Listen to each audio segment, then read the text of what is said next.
Welcome to Thursday Night Therapy, things you talk to your therapist about. The show where we dive into the good, the bad, and the downright awkward conversations we have, or maybe should have, in therapy. Tonight's topic, effective versus ineffective communication in your relationship and the impact of both. Let's talk about it. But before we get into that, please take a moment to like, share, and subscribe. Hit that notification bell so that every time that we go live, you know when we are up. My name is Payne, a single woman navigating the highs and lows of modern dating. Fellas, introduce yourselves. Hey everybody, I'm Dante. I consider myself to be the realest of the group. I'm once married, now divorced and dating currently. Here to bring a grounded perspective, pushing past all the fluff, getting down to the heart of what really matters. Here's the Love Doctor. What's happening, y'all? All right, yeah. I am the so-called love doctor. I am the residential married guy on the panel. I was recently, well, not recently, but I was divorced. Recently remarried a couple years ago. Matter of fact, I just had my anniversary. I want to say happy anniversary to my baby, Lita. It's been a great 2 years. Yeah, it's been a great 2 years, and I just really have enjoyed every single day. And my job is to keep you happy and to recommit every single day to our love and make you happy. Okay. So I want to go through my weekly rant. You know, I do it on Thursdays when we don't go on Mondays, you know, because I got to get this stuff off my system. You know what I mean? Okay. All right. One of the things that I've noticed, and like I said, coming from this 2-year anniversary that we've just had, and I've noticed that in the history of mankind, we live in a society that is not built favorable for marriages to succeed for Black men and women. We don't control our own culture. Even like after slavery and during slavery, we needed each other. So we bonded together to hold the fort tight so we could, protect our kids and our community and things like that. But now our women are super independent. They don't need no man. And it's like, it's really hard to stay committed because we also things that we have to deal with, our parents didn't have to deal with. We got temptation at our hip at all times. We got our phones. We got women flashing titties and behind all day. We got women in our DMs. You can check our location. Temptation is everywhere. So it's best nowadays to find a partner that is like-minded, and it takes discipline to actually find someone, and to connect by the lowest common denominator. You know what I'm saying? That's the best way that you have to do it these days, and build on that, because it's really hard to function in today's society when everybody's dysfunctional. Like I said, it's so much so that a functional family looks dysfunctional now to the average woman, because you gotta check in with your wife or check in with your husband and things like that. And things, there are things that are so many things that are working against you. So my thing is, like, if you plan on trying to find somebody long-term, like I said, forget about social media, connect by the lowest common denominator, man, and build from that. Love should be the basic. Love and moral should be the basis for every relationship, and grow from there. Because if not, it's too easy to heed to temptation. Always a welcome rant from the Love Doctor. Thank you very much. Thank you. Just a reminder, tonight's topic is effective versus ineffective communication in your relationship and the impact of both. So stick around and we'll dive into it. So Dante, how was your weekend? Weekend good. My week was pretty good, man. You guys know I'm down in Georgia. I'm in the South. We finally experienced a little bit of cold. I know for you, Payne, you probably don't want to hear that. I don't. But finally experienced a little bit of cold, a little bit of rain. The kids had to break out their jackets and stuff for school. So hats off to the South. My kids mentioned this weekend, they were like, man, if we were still in Ohio, like, it would be freezing outside. So hats off to the South. I said, welcome to the South. So hats off there. Pretty good week. Weather's been okay, aside from a dip in the cold, but nothing I've seen before. Kids are doing well. No complaints. Once we wrap up here, I'm going to make some chili for the kids. So everything's all to the G, man. I'm good. What's going on with you guys? Chuck, you good? What's up? Yeah, I'm good. Like I said, just had an anniversary. So went on a little retreat, and it was really nice. Just got away for a couple of days, just me and her. And we just had a great time. You know what I mean? We just do the simple things, and we had a really nice time. So just, glad that we got to do that together. And so we back to the grind. That's what's up. I like those retreats. I too was very uneventful as you guys. I mean, Chuck, you went to a meditation. I thought you was gonna tell me more. Like y'all had to sit here and punch each other in the backs and to release anger and stuff. But that's good. That's good. Yeah. Okay, Harry. Saving that for year 5, man. That's year 5, right?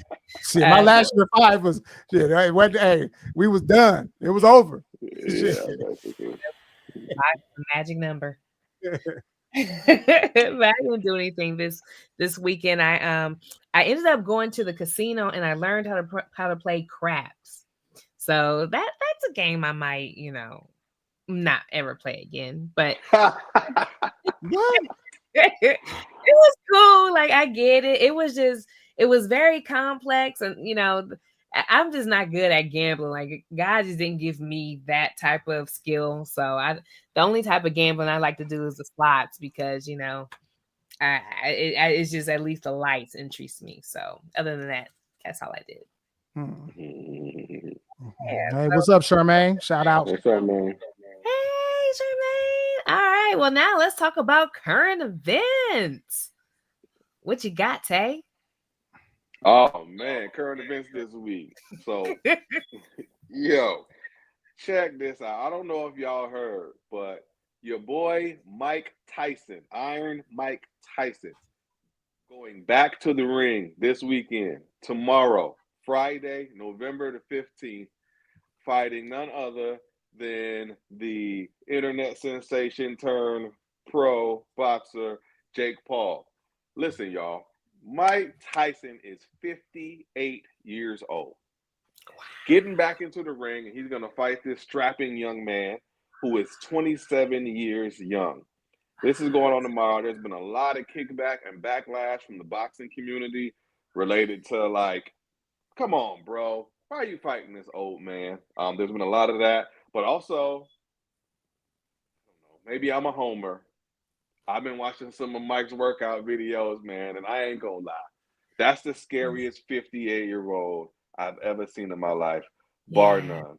What do you guys think about this fight? Like, is this even fair?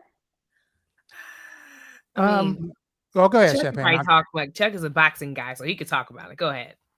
Like I said, I am I'll say now a former boxing coach because I haven't coached boxing, in probably the last 4 or 5 years.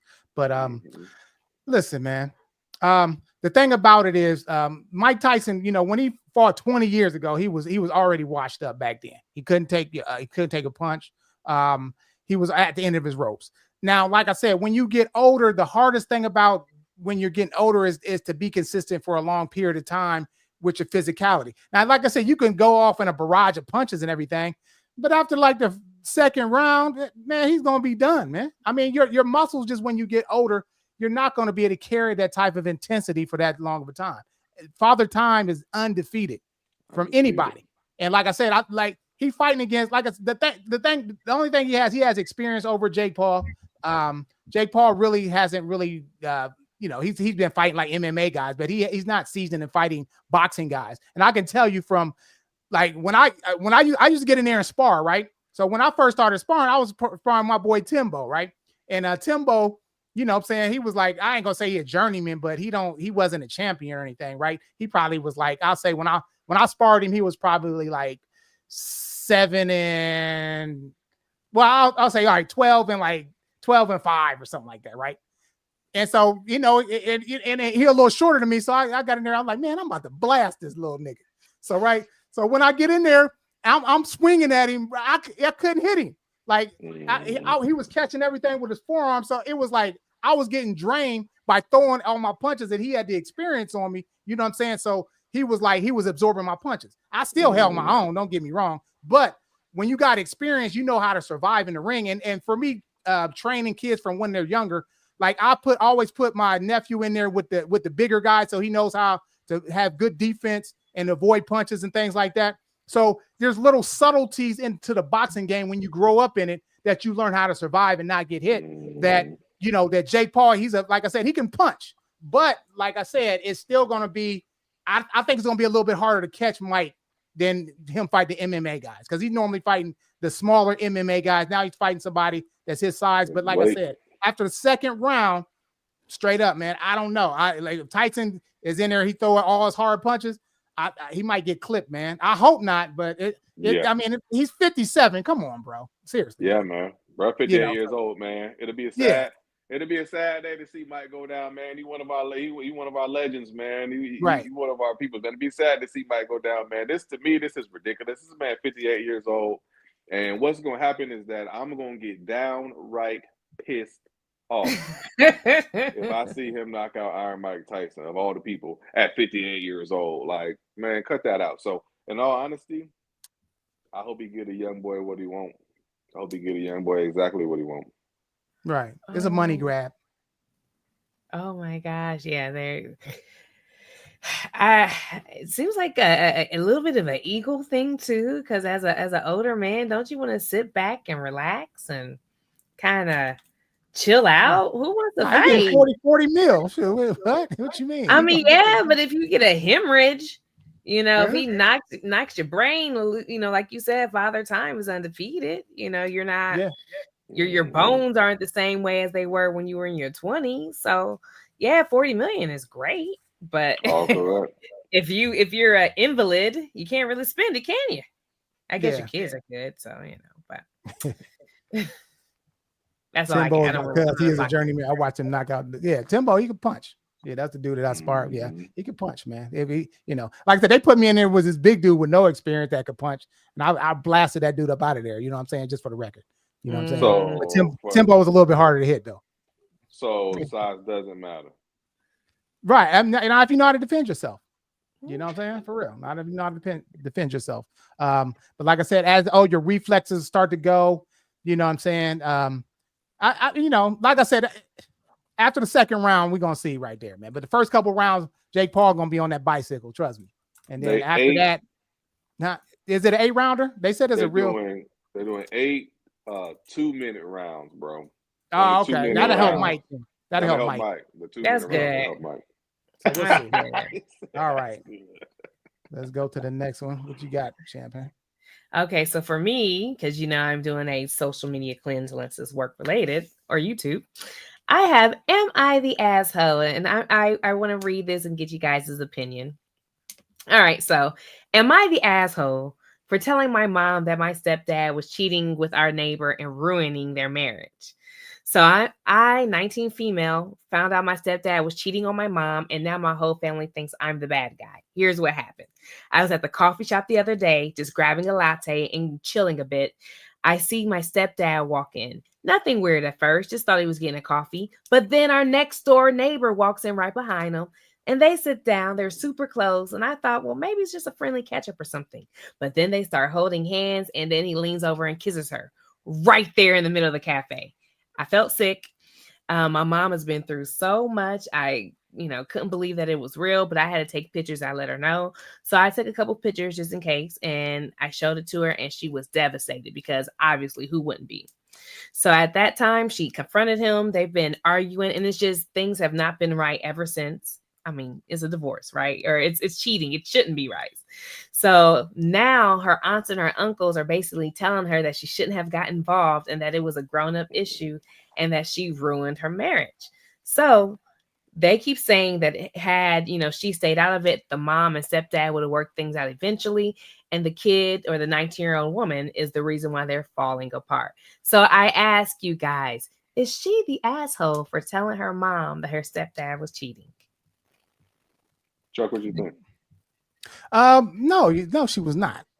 This is the thing. She didn't break up the marriage. I mean, he did because he was cheating. Like, I mean, once you put yourself out there and you start cheating, then if you get busted, then that's on you. You can't blame nobody else for that. You know what I'm saying? You was being sneaky and you got caught. Plain and simple.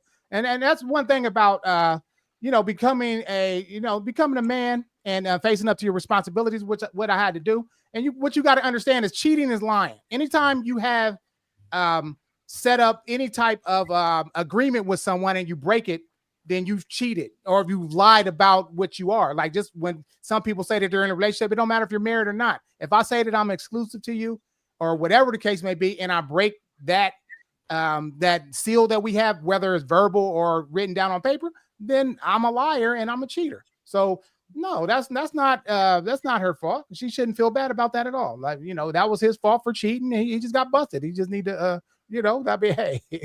You know, but I mean, I tend to, if I, you know, as like if this my mom or somebody, of course I'm gonna say something, but I mean, I'm gonna stay out of somebody's business. If I see like one of my boys' wife out, you know, tricking or whatever, I ain't gonna say nothing. You know what I mean?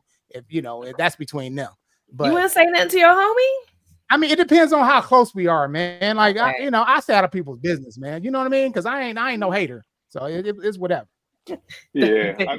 I mean, at the end of the day, man, you know, no, she's definitely not the asshole. Her mom had the last opportunity to stay or go. She didn't break up anything. If her mom wanted to stay and work it out, work through whatever, you know, they did have going on, she had the choice to do that then. So no, you provide the information, and then you give the mom, in this case, the opportunity to make, you know, the decision that she wants to make. So no, she's not the asshole at all. I mean, I think we all know that situation could turn really bad and ugly if she doesn't say something. If her mom finds out later on down the line that she knew and didn't say anything, I mean, then what? So, no, it's on the people that's doing the wrong shit, not on the people who are reporting the truth. Would you tell your mom, Dante? Yeah, to Chuck's point,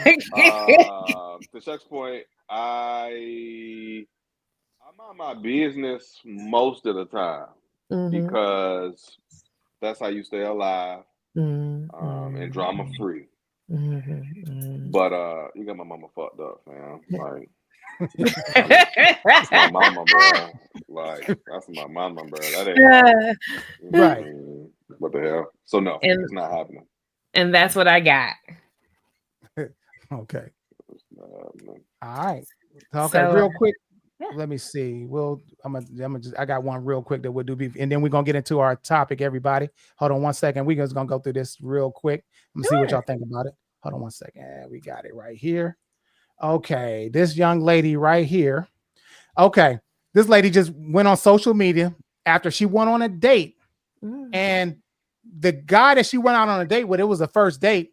He left the date because she was ordering too much food on the menu. So she went on social media and she was really mad that the guy just, you know, he ghosted her because she was ordering too much. Listen, ladies, like I said, I've been on dating sites and all that before and whatnot, and I've talked to women. I never was a person that would go and I gotta pay to meet you for the first time. I've never been like that. If I meet you and we cool, and I think that we may have a chance of being something, then we may do stuff like that and take it to the next level. But on our first date, I'm not going to be whining and dining you. I don't even know if I like you yet.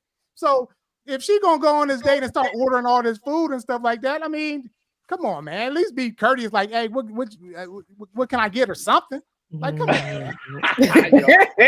Oh my gosh. So yeah. So I what do y'all feel about that? Oh yeah, that's rude. that's some rude. I saw that one on the internet too, bro, fam. Yeah, hey, Superman Lover J, exactly, bruh. He left $100 bill on the table and slid. Now I guess she ordered like lobster mac. She ordered like 2 different like seafood things. She ordered like it was like 4 entrees for real. And her excuse was, I eat like this when I'm by myself.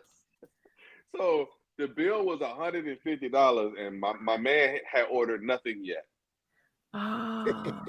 Yeah, he left $100 on the table. You know what I mean? Now, here's the thing. Yeah, I wouldn't have did that. To me, this is a stand-up guy. Yeah. Right. Yeah. Just get up and just whatever. But the thing is, she tried to clown him and flame him for that. The reality was, he didn't order anything, and he still paid $100. Like, you know, hey, yeah, that's tripping. A good guy. Yeah, I ain't tripping on a little money, man. Hit the 100, whatever. But like, nah, I'm out of here. Like, I ain't with that, man.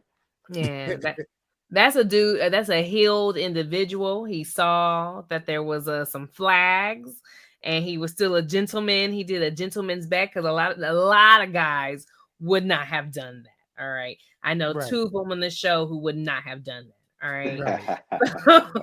Right. So that is, yeah, she's wild for that one. That's women can, men are dusty. There are dusty men and there are dusty women. Women can be dusty too. She's dusty. That's What's the that's broke chick behavior. What's the most somebody spent on the first date with you, sis? Nowhere near that. um, Probably like $50 on the first What? date. Yeah, $50. yeah, $50. Yes, Set that up, sis. I Set that know, up. right? That's what I'm working Set that on. But you know what? Growing up though, I was and again, this is why you gotta teach your little sister. I didn't like men to pay for my dinner because I didn't want to feel like I owed them something afterwards. So, but if I let you pay for my dinner, that means I liked you a lot. So I didn't want guys to feel like I was a gold digger or anything like that. But looking over that, I should have been a gold digger. Yeah, I should have done that. I was incorrect. I should have been a gold digger. You missed out. You missed your calling. Okay, yeah. So let's get into it. Tonight's topic. All right. Yes. Okay. So tonight's topic is effective versus ineffective communication in relationships. And what was the rest of it that you had on there? And the impact of both. And the impact of both. Okay. All right. Now listen. For me, I think, and this is universal. The most important keys to a successful relationship is communication and honest communication. Okay. Because if I don't know what you want or what I'm doing wrong, how can I truly satisfy you or fix the problems before a smaller problem becomes a bigger and eventually unfixable problem? Okay. And remember, there's two sides of communication. The first side of communication is expressing how you feel. And the other side is listening. Right. So I think like a good time in the communication portal that we had was when we had Nextel phone, right? Because on a Nextel walkie-talkie, right, you had to listen to somebody and you couldn't overtalk them. You see what I'm saying? So they had to finish saying what they were saying. Yeah. And then you could respond to it. You see what I'm saying?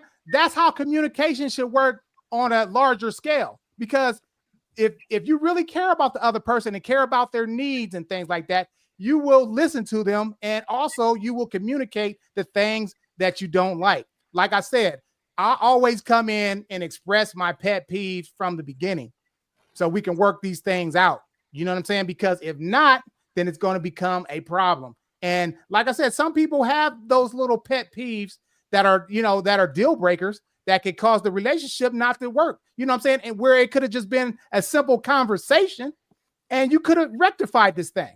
But after it becomes like to be a turnoff, like I told you, I dated this one girl, you know what I'm saying? She snored like a grizzly bear. She had ass BBs and things like that. And you know what I'm saying? And it was just a complete turnoff.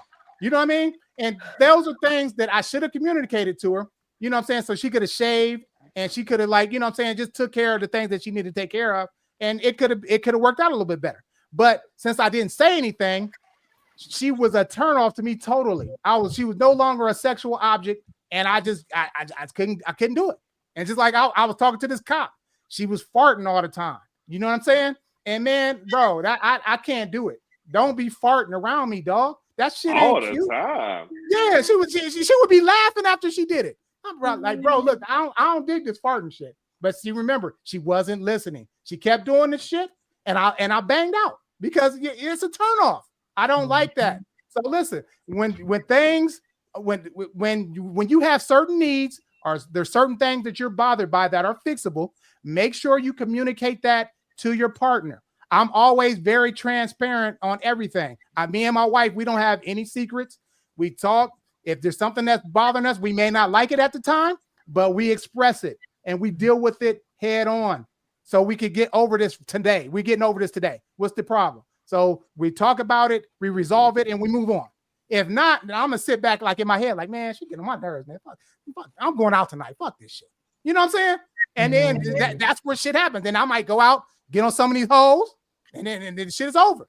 You see what I'm saying? Whereas I could have just said, hey, babe, listen, I need you to wear something more sexy, or this and that. You know what I'm saying? This is what I need. And she can handle it, and then we can just move forward from it. So just take heed of that. Make sure you listen to your partner, and you also communicate things to your partner, and be honest with your communication. That's effective. Yeah. I think a lot of people they want to save the peace. I always hear people say things like, I want to save the peace. I want to save the peace.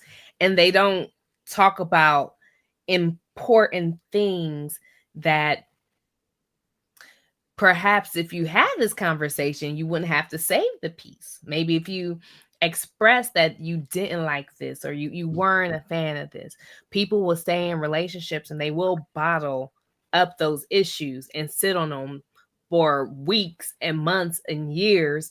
And one day you're just like, babe, can you hand me, the towel? And you're like, you never do anything. You never do anything around the house. You always relying on me. And you're like, what, babe? Babe, I just needed that towel. People want to, and they'll bottle it up. That is not how to work effectively in a relationship. You have to communicate. And it's not enough just to be able to communicate, but how you communicate, the way you communicate. Those are key. Those are critical. People just think saying, I don't like this, and then that's it. Like, that's not enough. That's not communication. That's stating a fact. Yeah, no, absolutely. I mean, you're absolutely right. The Love Doctor hit it on the head first and foremost, man. Communication is the single most important thing in a healthy relationship. Once you are able to effectively communicate, effectively identify things, you can effectively solve them together. There's nothing worse than saying something and meaning something, and the person who receives it hears something else. Now we're off. Now, to the Love Doctor's point, communication includes talking, listening, and that third part, which is most critical, is understanding. It's okay not to understand what a person says up front. We all come from different backgrounds. We use different words in different ways. But something that's really helpful when communicating is to ask. Your partner comes to you and they say, you this, and this, and this. Let me ask you something. When you said this word, what does that mean to you? What does that word mean to you? Sometimes we hear a word and we maybe take offense to it, or maybe we feel like, oh, wow, they talking bad about me and my mama.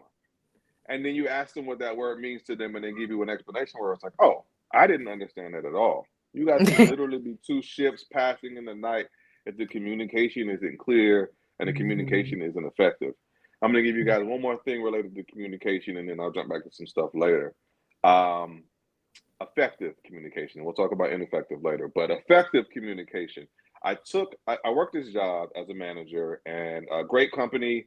One of the things I loved about this company was that they were really into educating us, advancing our education as managers in their building.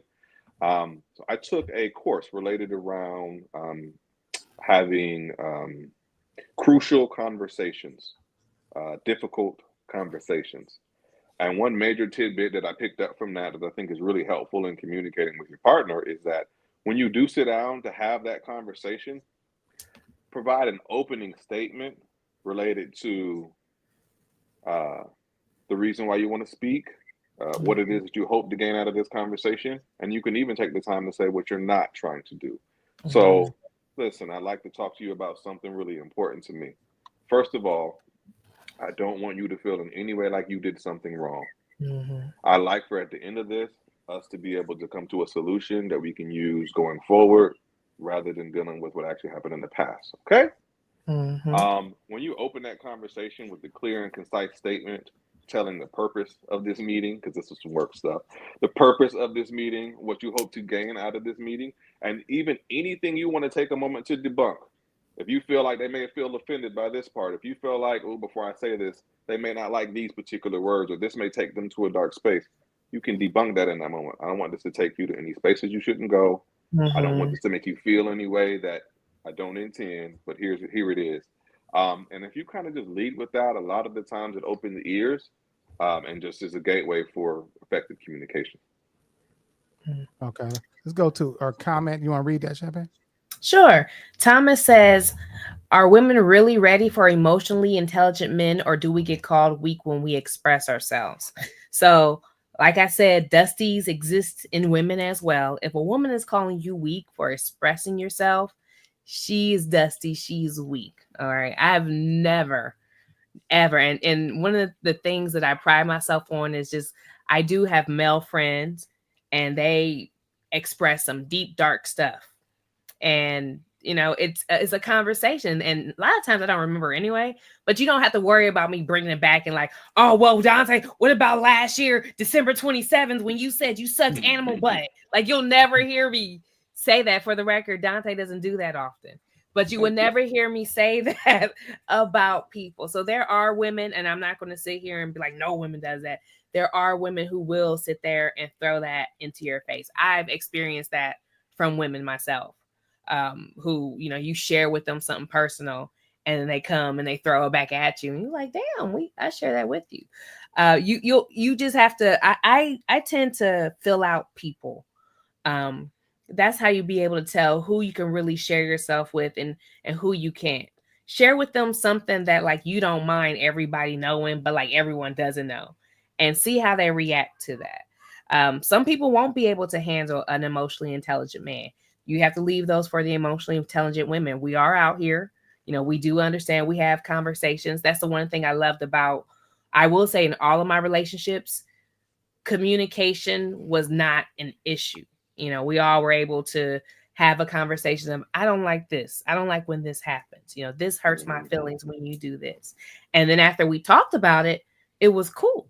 And until this day, I still talk to him from here and there, but it's that safe space because he knows that I'm just not that individual. So they're out there, Thomas. They are out there. You just, right. Gotta hope you run into them. That's real. Another form of communication I want to bring up, and we're talking about emotionally intelligent men, and sometimes men that aren't intelligent with their emotions tend to like yell and get really emotional. And yelling is a form of communication. Like I said, when you're yelling, it's an emotional communication. So, you got mad, and then sometimes people don't really say the truth until they start getting mad and things like that. And they start communicating by yelling, but that's an emotional way to do it. And I think that sometimes, like, I've dealt with women. I don't get to that. I don't let emotion dictate, how I communicate or anything like that. Like, if there's a problem, then I'm going to tell you. Like, I don't got to get emotional to tell you the blunt, honest truth about how I feel or whatever the case may be. And I think that, it comes with maturity. I think when you're younger, people tend to, it's easier for people to push your buttons. You don't have as much patience, and, you could get frustrated and get emotional. You know what I mean? But as you get older, you kind of like, when things come in, I kind of receive it, and then I process it, and then I'll respond. You know what I'm saying? Because like I said, they always say that you should always think 5 times before you say something, and you still may not get it right. So always think before you start talking and getting emotional. And I think when you do get like that, a lot of women will lose respect for your manhood if they can pry you out of your zone and manipulate your emotions like that, then they can control you. So you got to be careful,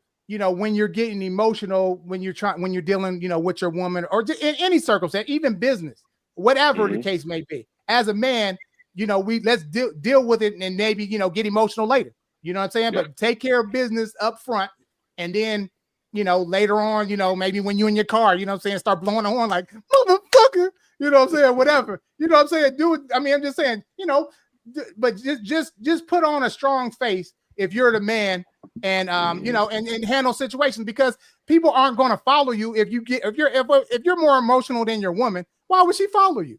You know what I'm saying? Yeah. She's coming to you for comfort and for guidance and things like that. But if you're more emotional than her, then why would I follow you? You know what I mean? So, but like I said, but yelling is a form of of communication, but it is emotional, and we do have to be intelligent with our emotions and control it. Like I said, it takes discipline.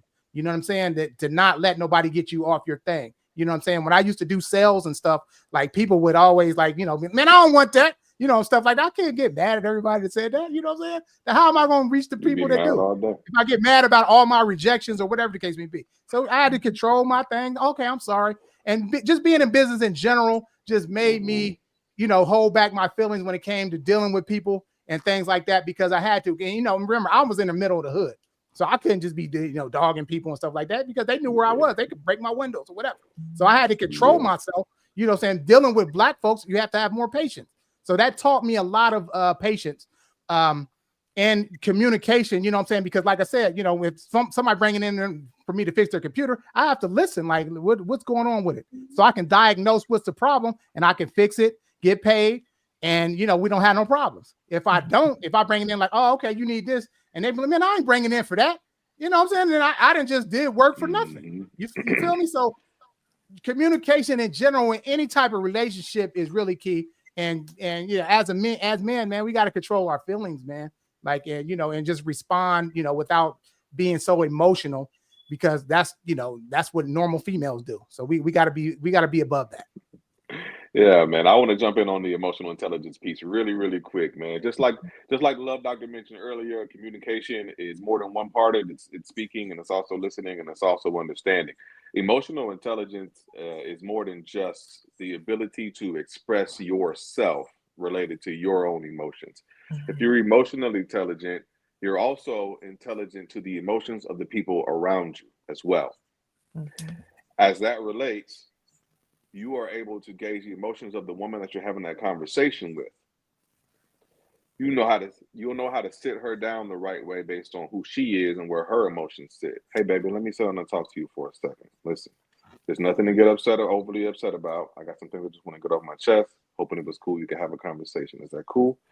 Again, how you approach it, open it, can go a long way. So emotional intelligence is not only the ability to express one's own emotions, it's also the ability to engage the emotions of the person that you're speaking with as well.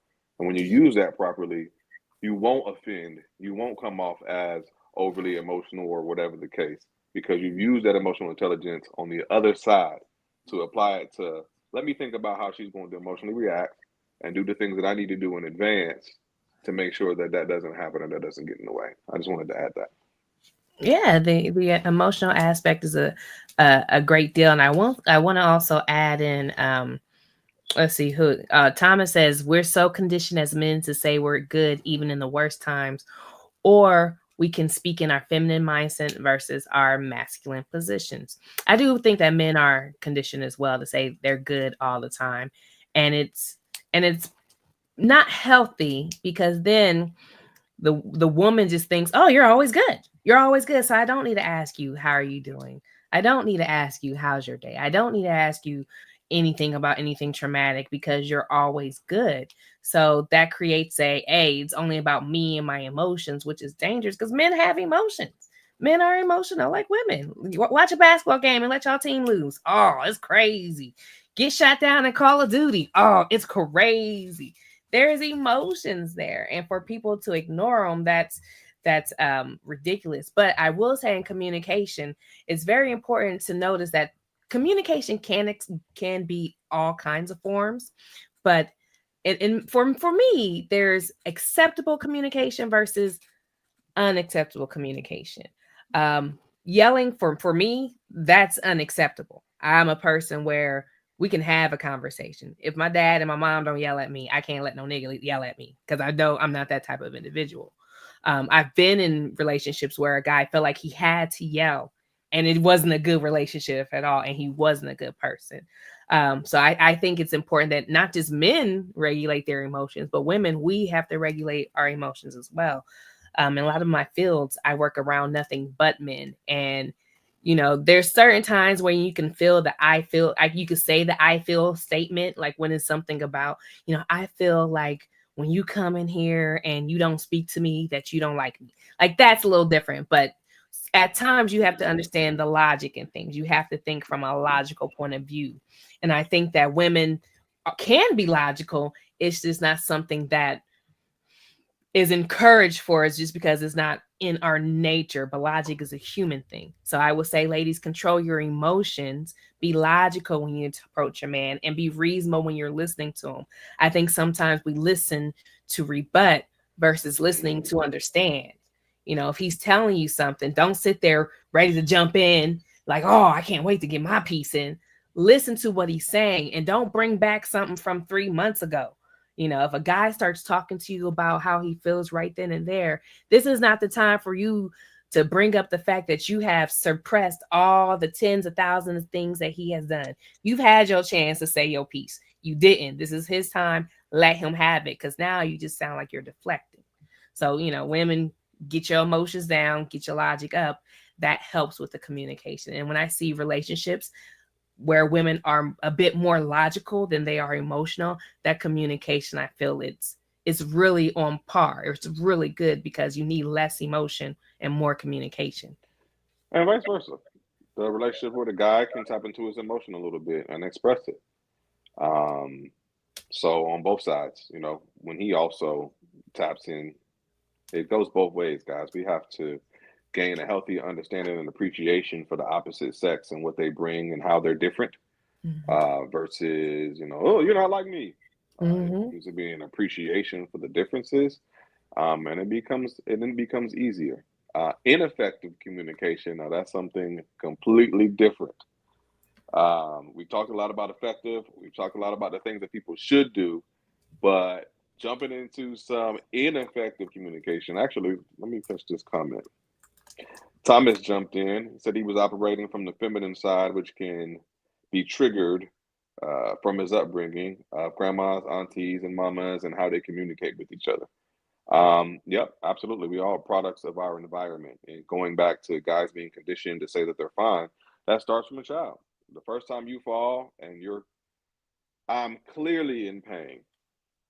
The first time I feel it. Blood on my kneecap. It hurts. Everyone around me is telling me, you're fine. You're fine. You're okay. Boys don't do that, etc. So, no, I mean, that's where this comes from in the first place. Love Doctor, you got something on that? Yeah. You know, and like I said, just listening to that, I mean, I'm just, as I get older, the more I appreciate that, you know, my father was in my life, because that, you know, how you're raised in your environment does actually, you know, have a lot of effect on how you deal with emotion or how you just overcome difficulty in general when things happen. You know, when I was, you know, just seeing how my dad operated, like, I mean, my stepmom would be yelling at him and this and that, and then he just always remained cool. And his responses was always just, it was classic. You know what I'm saying? Like, you know, there was a time where he came back, right? So my stepmom started yelling at him. What are you doing? Where have you been? This and that. You know what I'm saying? And you know what I'm saying? I know you've been. And then my dad's response was, Sylvia, listen to me. What did I tell you about thinking when I'm not around? Wow. Classic. You know what? Shut up. And shut up. And now an emotional guy might have tried to hit her or whatever, or restrain her, but it was just classic. My dad was something else. But like I said, by me just watching him operate and things like that, just dealing with certain stuff. That's why I've never I've never been a woman beater, things like that. You know, but I mean, he did. The only thing that was bad was I was a womanizer. But as far as being a communicator and resolving things non-emotionally and things that are ineffective are things like, you slamming doors and, what I'm saying, you damaging property. That's a communication. You're actually acting out, but it's as like a child is, by you breaking things and stuff like that. But that's expressing that you're angry at that point. Instead of actually talking to the person, you trying to do some damage to their property. That is an actual cry for help.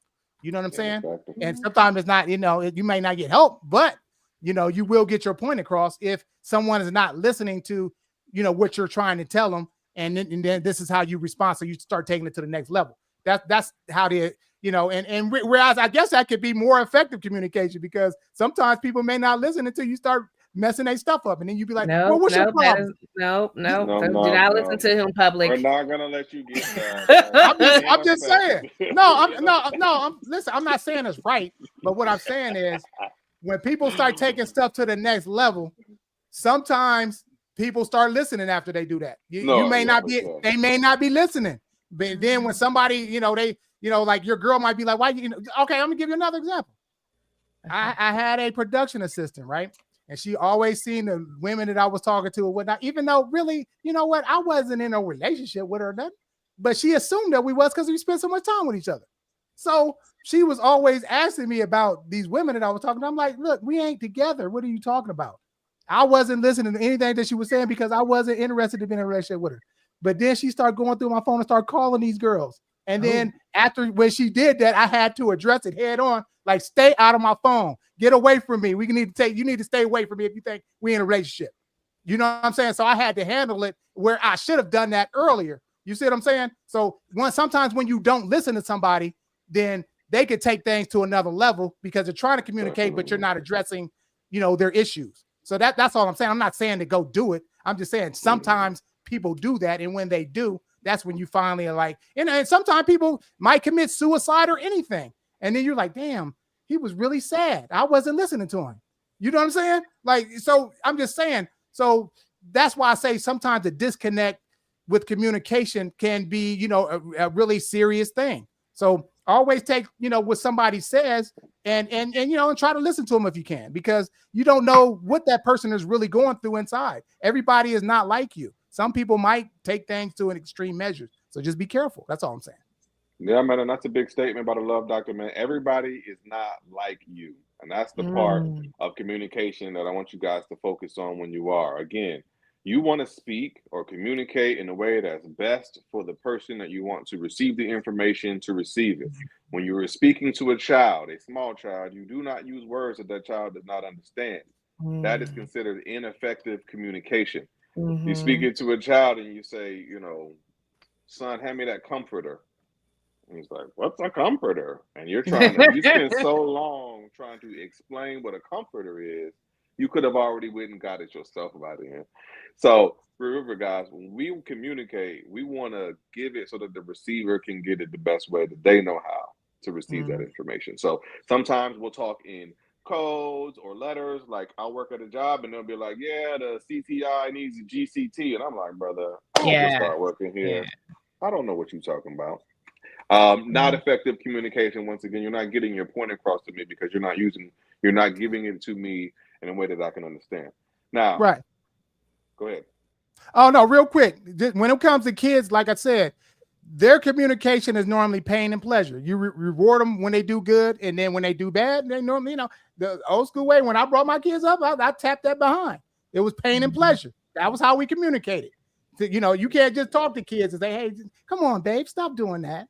They ain't hearing that. So you got to tap them, and then they go, oh, no. So when you whip them a couple times, they know, oh, I shouldn't do that. They're going to listen. So that's a form of communication, pain and pleasure. So that's not my form of communication, but that is the love doctor's. It's been like that. It's been like that since the beginning of time. We didn't got that tail torn. No. Whooping ass is not a form of whooping ass. Is not a form. It's not a form of communication. Whooping ass is really a form of, in my opinion, that's a form of communication. You've done something wrong, and this is how I'm letting you know. Don't do this again. So I'm whooping that tail. That is communication. I can give you that. Through the belt. I could give you that. I think it's bad communication, but I could give you that.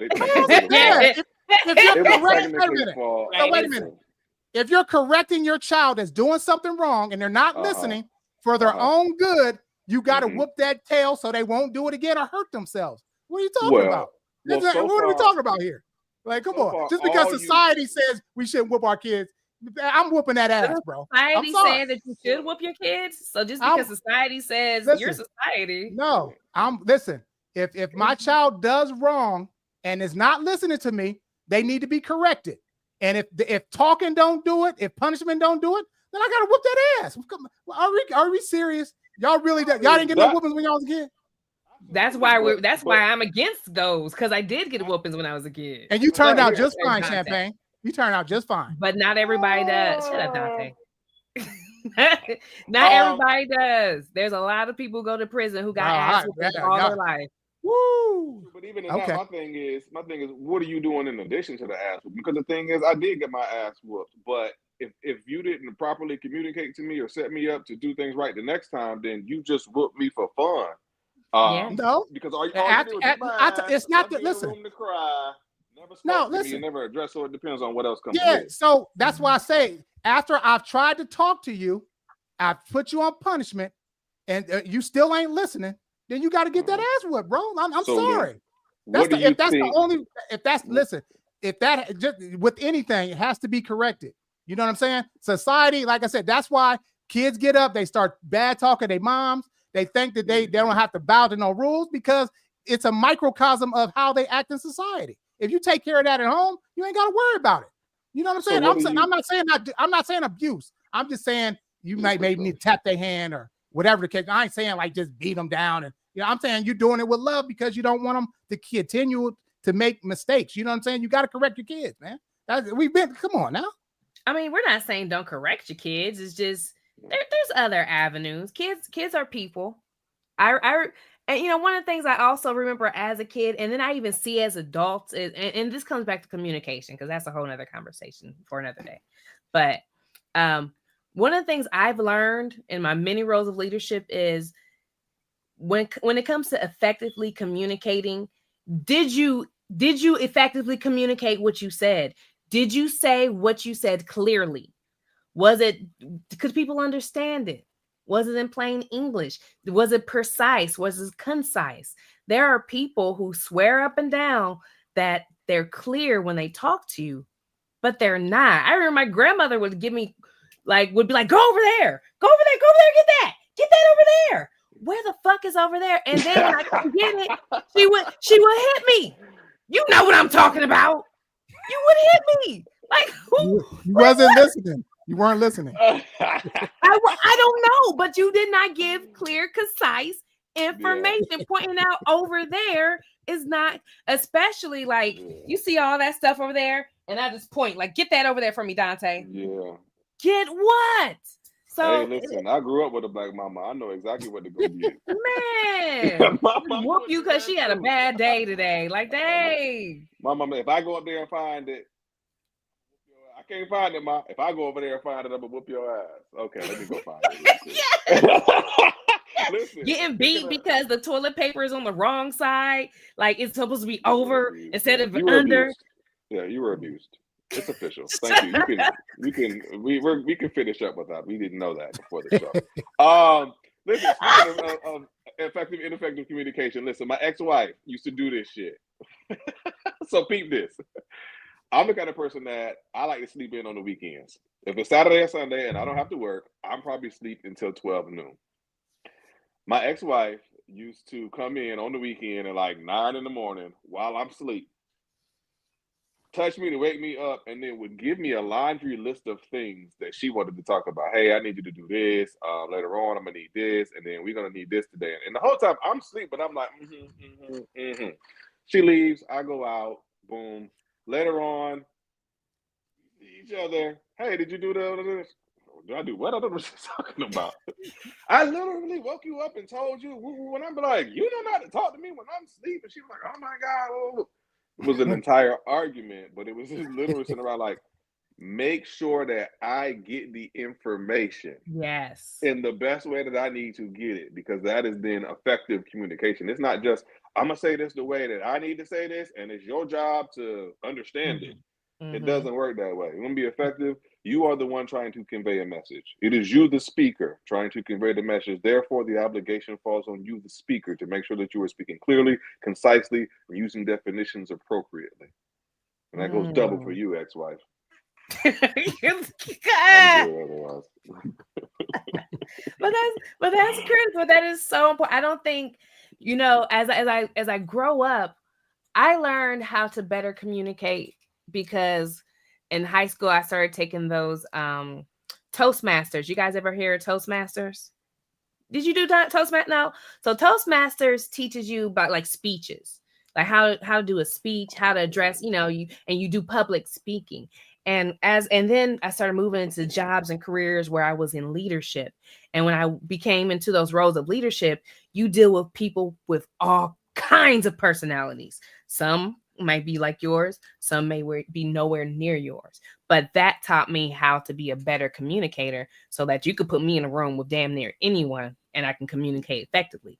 But most people don't have that experience. Like, a lot of us just grow up and we go into the world. So when we get into this relationship, we don't know how to communicate. We just know that I want to be heard and you want to be heard, but we're not sure how to make both of us get heard and understood as well.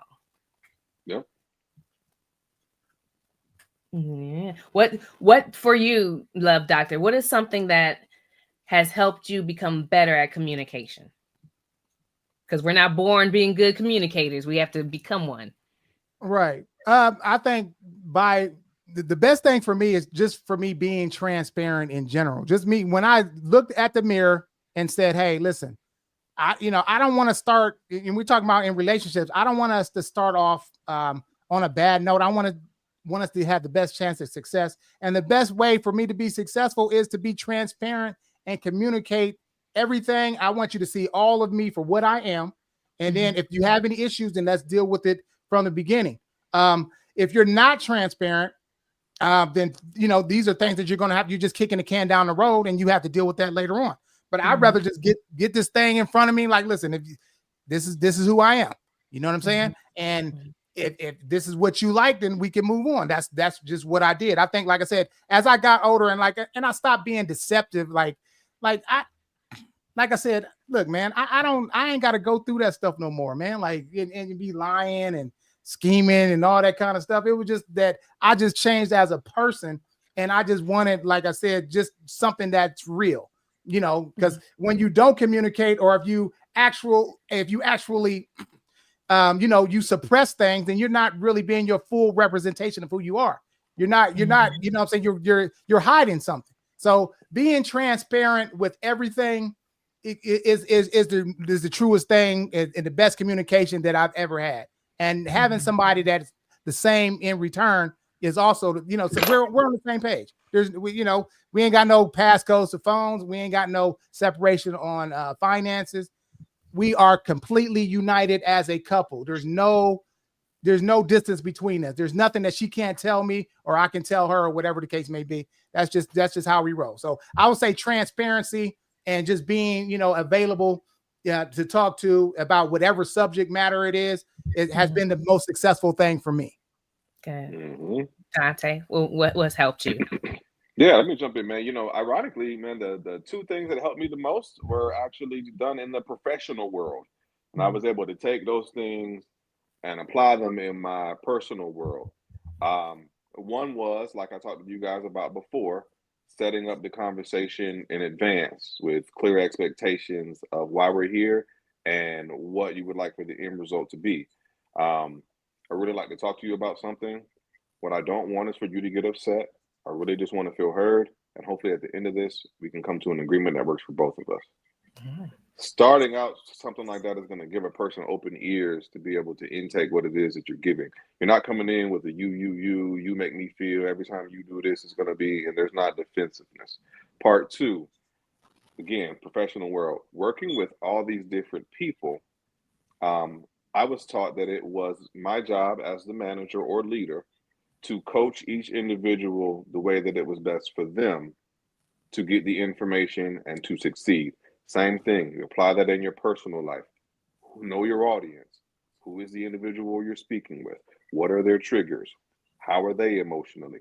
Know these things in advance of that conversation will take you a very long way. I just want to jump in real quick because we're almost done. This is two things. You guys already said it earlier. Ask people their definitions of stuff. That will save you a lot of time in argument. And then two, restate what someone said to you. That lets people know. And that also lets them know if you understand what their gripe is about. That's right. Okay. So any final thoughts before we get up out of here, y'all? Subscribe. Oh yeah, subscribe. Don't forget to like, subscribe, and hit that notification bell. Okay. Anything else? Communicate. Good, man. Love it. Good talk. Thursday night therapy, man. Get some stuff off our chest, man. Good to see y'all. That's right. And my final word is, like I said, remember, just listen to what we're saying. There's two sides of communication: is expressing yourself and what you want and need, and then listening. So just make sure you listen and you try to resolve those with your partner, because like I always tell everybody, you don't get too many chances at life with this thing. So if you got somebody, connect with them from your lowest common denominator, communicate and build your relationship. Okay, until next time, we appreciate everybody tuning in, and we'll see y'all next week. Peace. Peace.